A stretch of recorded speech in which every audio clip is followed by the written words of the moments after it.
You're watching CT Live on NBC Connecticut.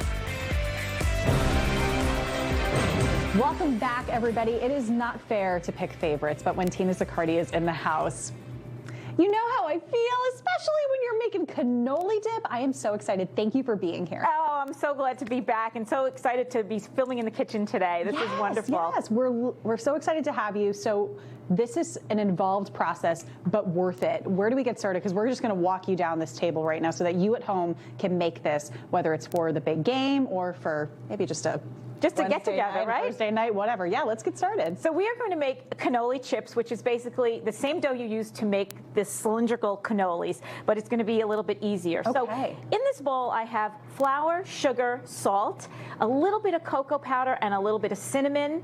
And to that, we add some vegetable shortening, and we kind of swish it around with our fingers, and this is what it looks like. I like that you're mixing it with your hands. Right. This is why. Or whatever. No mixer, right? And to here we have Marsala wine and a little bit of white vinegar, which adds to the color and the bubbles and the flavor. So we're going to just put that in. Okay. Does it impact the taste at all?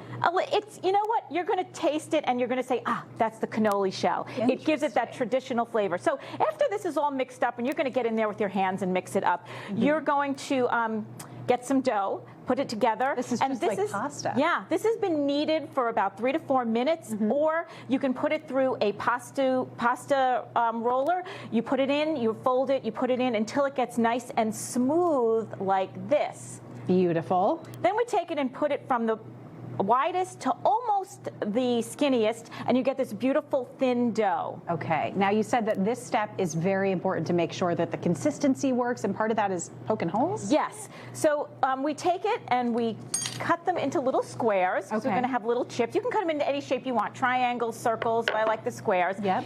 And what I like to do is take a fork and just put holes in them, just dock it all over. And what this does is when you fry it, it allows the oil to go through, and you don't get this puffed up pillow. You get a nice flat chip, which you're going to see in a little bit. Because you don't want that oil to take away from the cannoli dip. Exactly. So once we're done here, we're going to fry them. And you're going to fry them in, a shallow pan. You can do about an inch and a half of oil.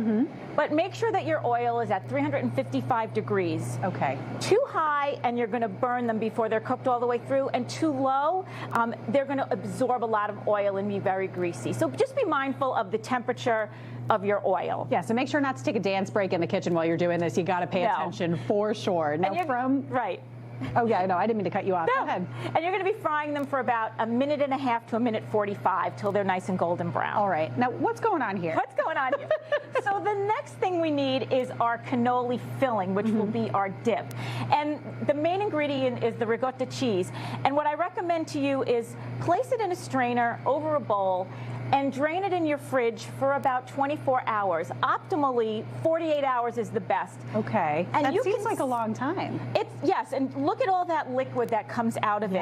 And if that liquid is left in there, when you mix it with your other ingredients, you're going to get a really soupy mess, and it's not going to be ideal. Right, a really nice firm filling. Oh my gosh, I'm taking so many mental notes in my head right now. Okay, so then from here, the good stuff happens. Right. So you're going to take your ricotta cheese, some powdered sugar, a little vanilla extract, put it in a food processor and whip it up.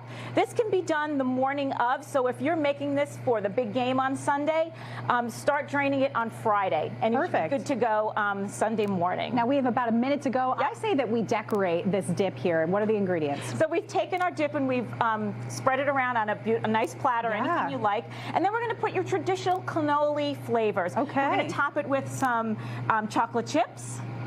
Sprinkle a little bit of that on. I love that you put pistachio. And we're going to top it with some really nice toasted pistachios. And what are these? And some candied orange peel, which I made.